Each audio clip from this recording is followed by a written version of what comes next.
There is a country where summer temperatures can exceed 122 degrees Fahrenheit, so hot that the pavement seems ready to melt.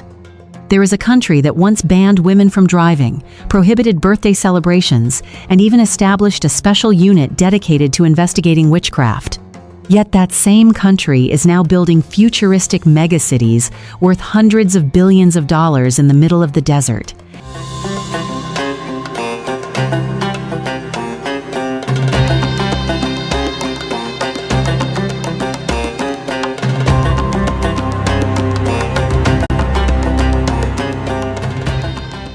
It sounds more like a science fiction movie than real life. And yet, all of it is happening in Saudi Arabia, one of the most mysterious countries in the Middle East. This is a place where traditions that have existed for thousands of years are colliding head-on with ambitious plans to reshape the future. Many people view Saudi Arabia as a conservative and closed society. Others believe it will become the fastest changing nation in the region during the 21st century. So is Saudi Arabia truly a fortress of tradition, or is it a giant laboratory for the future? Watch until the end and let me know your thoughts in the comments. Do you think Saudi Arabia is modernizing, or is it sacrificing its identity in exchange for development? The facts you are about to discover may completely change the way you see this country.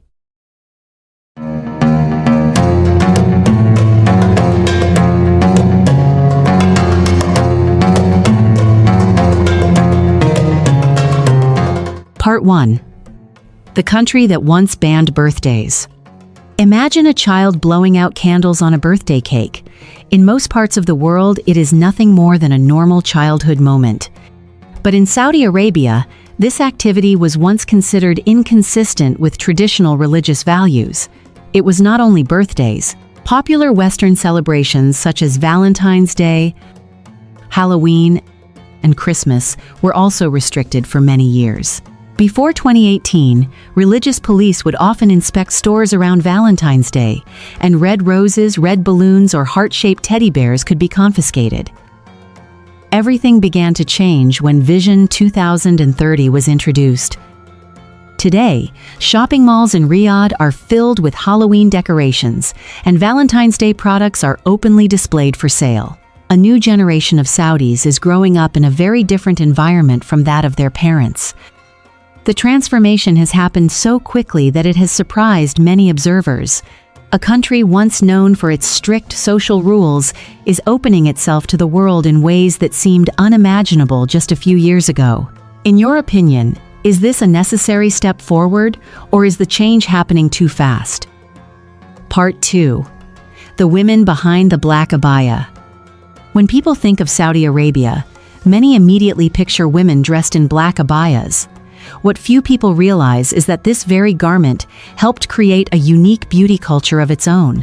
With most of the body covered, the eyes naturally become the most important feature. Sharp eyeliner, thick curled eyelashes, and colorful contact lenses have become defining elements of style for many Saudi women. Every detail is carefully refined and maintained. It is a form of self-expression that exists within a traditional cultural framework. Yet, behind closed doors, there is a very different world. At weddings, women's gyms, and female-only spaces, women are often free to express their personal fashion and individuality. It is a side of Saudi society that most foreign visitors rarely see. It is also important to remember that Saudi Arabia was once the only country in the world where women were prohibited from driving. In just the past few years, women have entered professions that were previously dominated by men. These changes are reshaping Saudi society at a pace few would have predicted a decade ago. If you lived in Saudi Arabia, would you prefer life today or life 20 years ago? Where do you think the balance lies between preserving tradition and expanding personal freedom? Share your thoughts in the comments below. Part 3. The witchcraft police were real. When most people hear about witch hunts, they think of medieval Europe. Yet Saudi Arabia once had a specialized unit dedicated to investigating cases involving witchcraft and sorcery. This was not a legend or a myth, but a real institution that actually existed. Investigators handled cases involving charms, fortune-telling, occult practices, and rituals considered magical. There was even a hotline that allowed citizens to report suspicious activities. This demonstrates how seriously authorities once viewed such matters. To many outsiders, it sounds like something from a distant past. But for a portion of Saudi society, these issues were closely connected to matters of faith and belief. The concept of supernatural beings known as jinn continues to play an important role within Islamic culture and theology. This story reveals one of the most fascinating realities about Saudi Arabia. It is a country where ancient beliefs still exist alongside some of the most ambitious technological projects in the modern world. In your opinion, how long can a modern society continue to preserve traditions like these? Part 4. The Cursed City in the Desert. In the northwestern desert of Saudi Arabia lies Madain Saleh, an ancient city more than 2,000 years old carved directly into massive sandstone cliffs. With hundreds of intricately carved tombs, it is often described as the mysterious sister city of Petra. Yet what made Madain Saleh famous was not its architecture, but the curse associated with it. According to Islamic tradition, this was once the land of the Thamud tribe, a people punished by Allah for rejecting faith. The story tells that after killing a sacred camel sent as a divine sign, the tribe was completely destroyed. As a result, the site has long been regarded as a place marked by misfortune.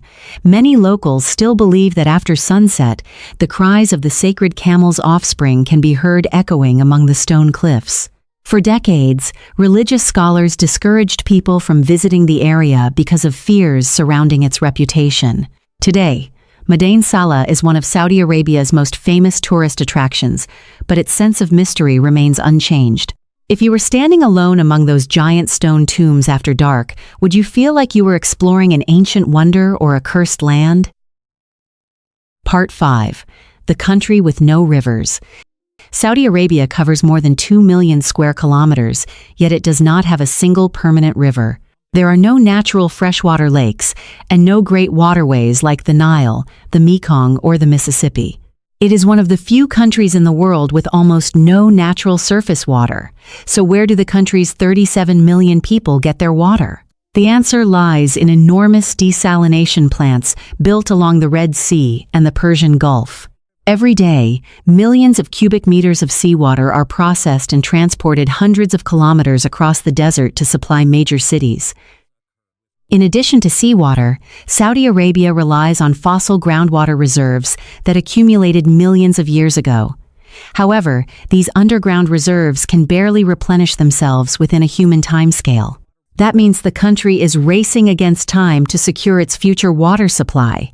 Do you think technology alone can completely solve the freshwater challenge for a desert nation? Part 6. A Climate Like Another Planet.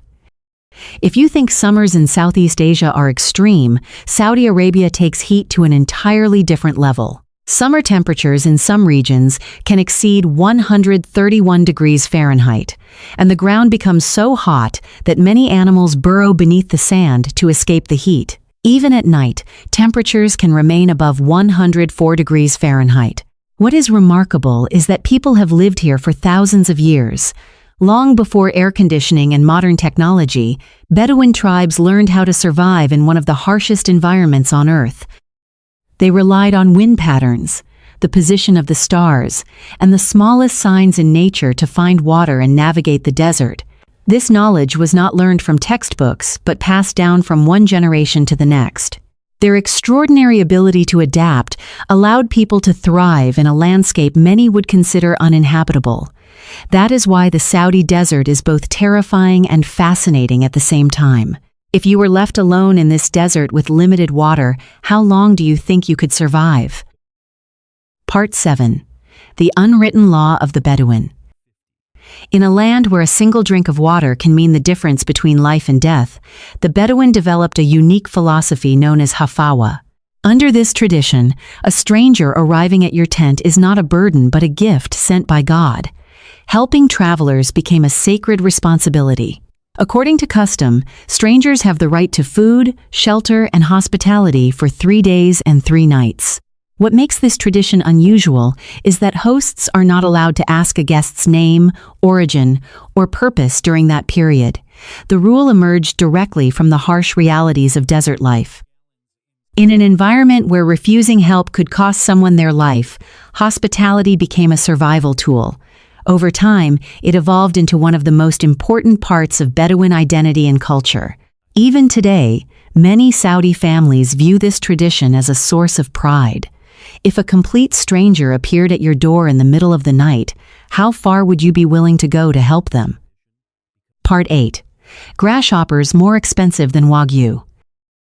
Saudi Arabia has many foods that surprise visitors, but few are as intriguing as roasted grasshoppers. In the past, when food was scarce in the desert, grasshoppers were an important source of protein for nomadic tribes. Over time, this survival food evolved into a traditional delicacy. Today, grasshoppers are still sold in many local markets. They are seasoned, roasted, or deep-fried, and are often eaten as a snack. Surprisingly, their price can sometimes exceed that of premium Wagyu beef. However, this is only one part of Saudi Arabia's unique culinary culture. The country is also famous for camel meat, camel milk, and feasts where an entire roasted camel can be served to hundreds of guests. In the harsh desert environment, local cuisine developed in ways very different from those found in most other parts of the world. If you had the chance, would you try crispy roasted grasshoppers first, or a glass of camel milk? Part 9. A cup of coffee is more important than you think. In many parts of the world, coffee is simply a drink that helps people stay awake. In Saudi Arabia, however, qahwa is an important part of culture and social etiquette. It is regarded as a symbol of respect and hospitality. The coffee is made from lightly roasted Arabica beans combined with cardamom, saffron, and other traditional spices. The server must pour it correctly, present the cup with the proper hand, and follow a specific order based on social status. Every detail carries meaning. What surprises many visitors most is that the cup is almost never filled to the top. A partially filled cup signals a desire to continue the conversation, while a full cup can sometimes be interpreted as a polite indication that the meeting is coming to an end. In Saudi culture, coffee is not merely a beverage, but a language of communication that has existed for centuries. Have you ever imagined that the way coffee is poured could completely change the meaning of a conversation? Part 10. The strangest beauty pageant on earth. If you think beauty contests are only for people, Saudi Arabia may surprise you. Every year, tens of thousands of camels from across the Gulf region compete at the King Abdulaziz Camel Festival for prizes worth tens of millions of dollars. It is considered the largest animal beauty competition in the world. Judges carefully evaluate everything from the shape of the head and the curve of the nose to the length of the neck and the position of the hump. Winning camels can be valued at millions of dollars and become a source of pride for entire families. For many Bedouins, camels are not merely animals but symbols of status and tradition. The prize money is so significant that numerous cheating scandals have been uncovered. Some owners have reportedly used Botox, fillers, or cosmetic procedures to make their camels appear more attractive to judges. As a result, organizers now use scanners and professional veterinary teams to inspect every competitor. If a camel beauty contest offers prizes worth tens of millions of dollars, what do you think that says about Saudi culture? Part 11. A future city rising from the desert. While many people still associate Saudi Arabia with oil and sand, the country is building one of the most ambitious projects in human history. The project is called NEOM and carries an estimated investment of $500 billion. Its goal is to create a new economy that is not completely dependent on oil. At the center of NEOM is the Line, a linear city stretching more than 170 kilometers across the desert. The city is designed without cars, powered by renewable energy, and intended to accommodate millions of residents in the future. If completed as planned, it will become one of the boldest urban developments ever attempted. In addition to the Line, the project includes luxury coastal resorts, technology hubs, and even a ski resort in the desert. The concept images make many people feel as though they are looking at a city from the year 2100. Yet the biggest question remains whether all of these plans will ultimately become reality. Do you think NEOM is a visionary masterpiece or the biggest gamble in Middle Eastern history? Part 12. Oil changed everything. Few people realize that Saudi Arabia was once a poor land whose economy depended largely on trade, livestock, and religious pilgrimage. Everything changed in 1938 when oil was discovered near the Persian Gulf. From that moment, the country's history entered an entirely new chapter. Today, Saudi Arabia possesses one of the largest oil reserves in the world. This resource transformed desert settlements into modern cities filled with highways, international airports, and skyscrapers. In just a few generations, the country experienced a transformation that took many nations centuries to achieve. Thanks to oil, Saudi Arabia became one of the most influential economies in the Middle East. Yet that same success created heavy dependence on a finite resource. That reality is one of the main reasons Vision 2030 was launched. What do you think will happen to a country built on oil as the world gradually moves away from fossil fuels?